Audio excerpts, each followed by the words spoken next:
Good morning, students. We are here with another video for you all, and today we are going to do a poem from class 9th NCERT book.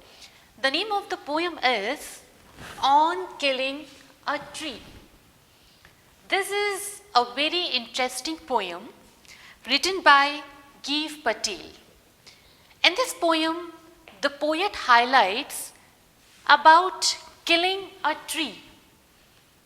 In one or the other way, we all must have experienced or we must be connected somewhere with trees. If we talk about today's environment, so many NGOs, even the government of India, everyone is trying to motivate for growing trees. Why? We all know that if we want healthy life, we need to have healthy environment. And to have a healthy environment, we need to have our surrounding, our environment full of green trees.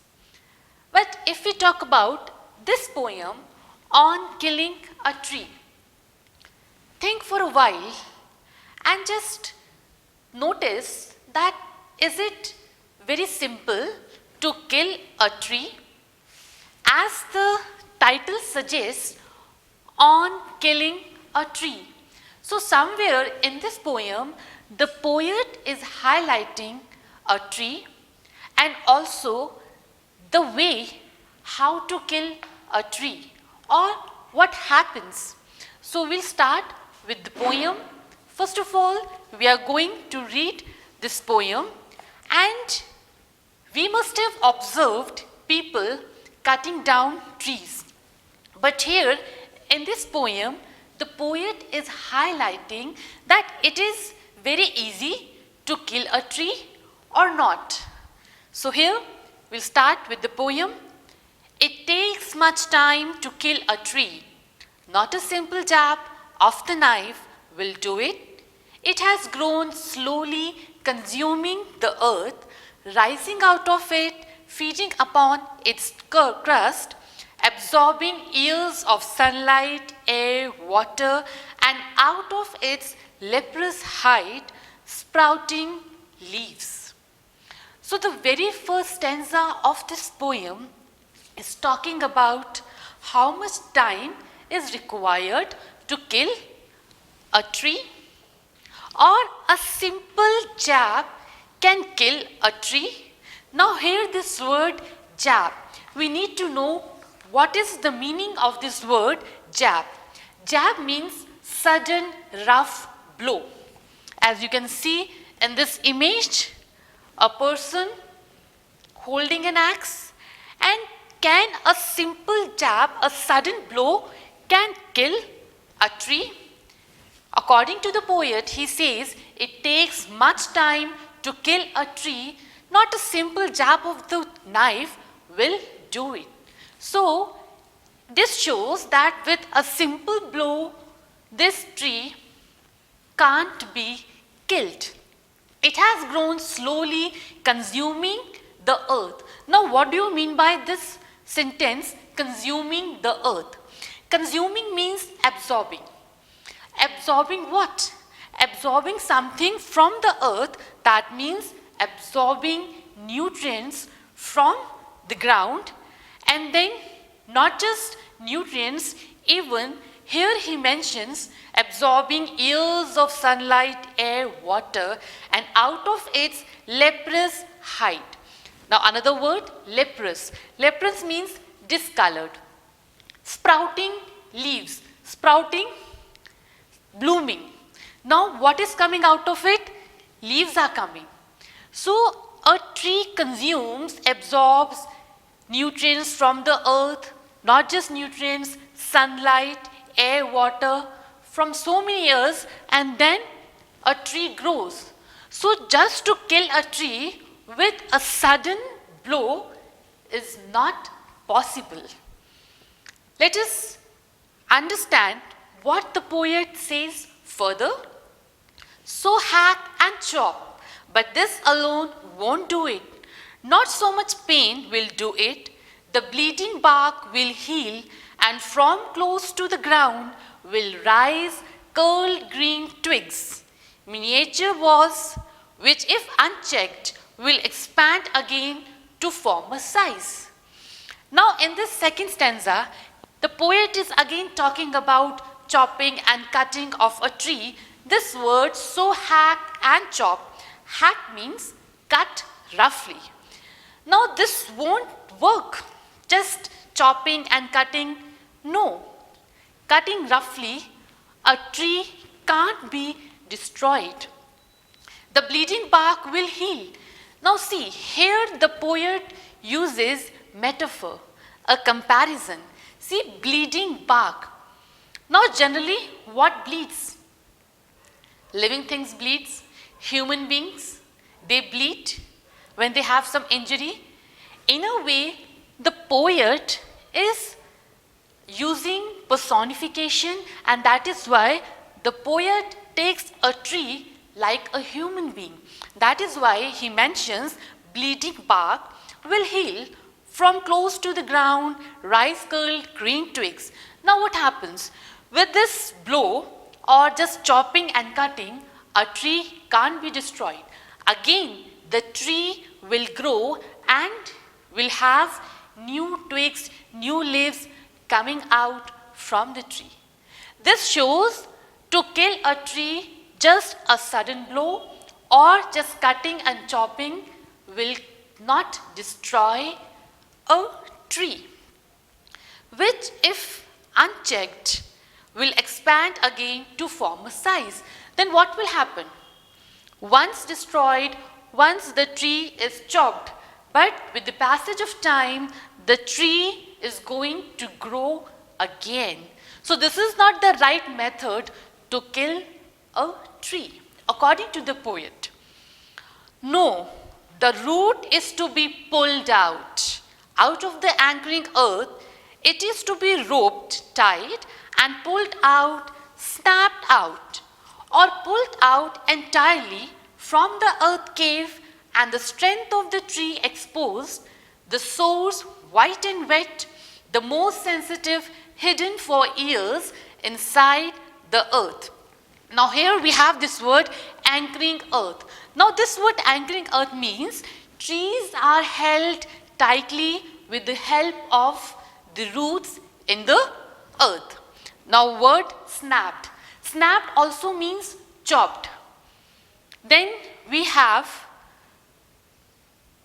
anchoring earth, as I explained, that the tree is firmly connected with the roots. Now students, in this third stanza, the poet is giving the way that how a tree can be destroyed. What is the best way, and what is that? The root is to be pulled out. And before that, he says no. This shows that all the ways described in first two stanzas to kill a tree are not appropriate. And in the third stanza, the poet explains that if you want to destroy a tree, then you have to pull the roots which are hidden inside the earth. And then what will happen? Pulled out, snapped out, and then after pulling, it will be chopped out, and then the strength of the tree exposed.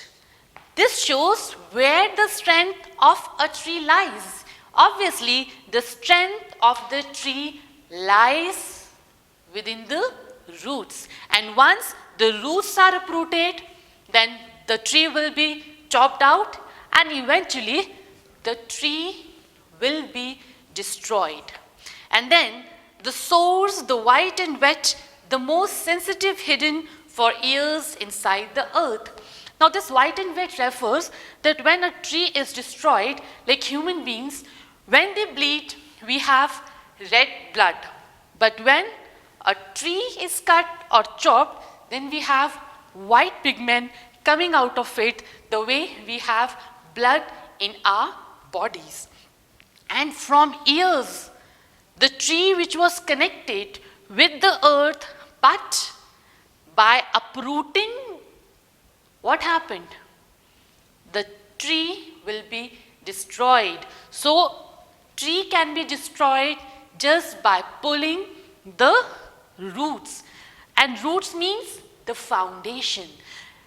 This highlights an important fact which we are going to discuss after the last stanza. In the end, poet says, then the matter of scorching and choking. Now, scorching and choking means the drying up of the tree after being uprooted. So, see how the process is carried on. First of all, roots were uprooted, and then drying process started, drying up of the tree after being uprooted, then chopping and all. And in this way, a tree is destroyed. In sun and air, browning, hardening, twisting, withering, and then it is done. So these are all other processes connected with a tree. After uprooting, once the roots are pulled out, then chopping, drying, these all are processes connected with it, browning of the bark, then hardening. It is because now it is dead. Why? Because no more connected with roots, and then it is done. Then it is done means, yes, killing a tree.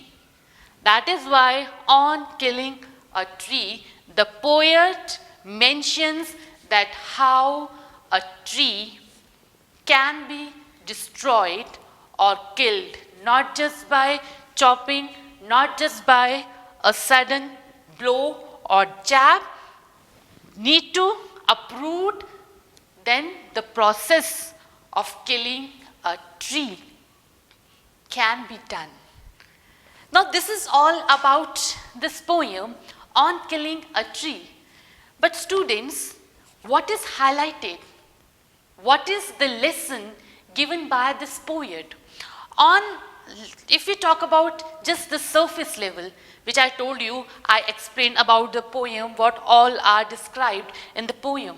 We know that how to kill a tree, just pull the roots. But if we go to another level, and that is such a level, then what the poet wants to highlight, he mentions that this way, this tree can be destroyed. In the same way, we human beings, we have so many ill things inside us or some bad habits inside us. So how to destroy them? Everyone in this world knows what is good and bad within ourselves. We need to know that. And if we want to take out that bad habit from us or anything which is not good for us, we need to work on the foundation. The way we kill a tree, that means the way we destroy a tree by pulling the roots, in the same manner we have to uproot our evil or bad habits inside us. So this is the most important fact described in this poem. So now let us know the poetic devices used in this poem.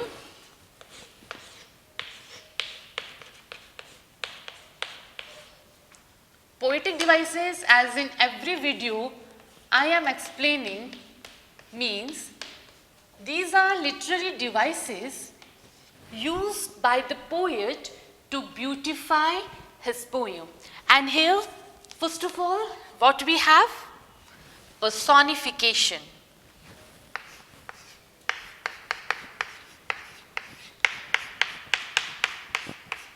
Personification means when human qualities or attributes are given to objects. So here, personification, what is personified? A tree is personified. like a human being. Human being qualities are given to a tree. So this device personification is used by the poet. Then we have repetition.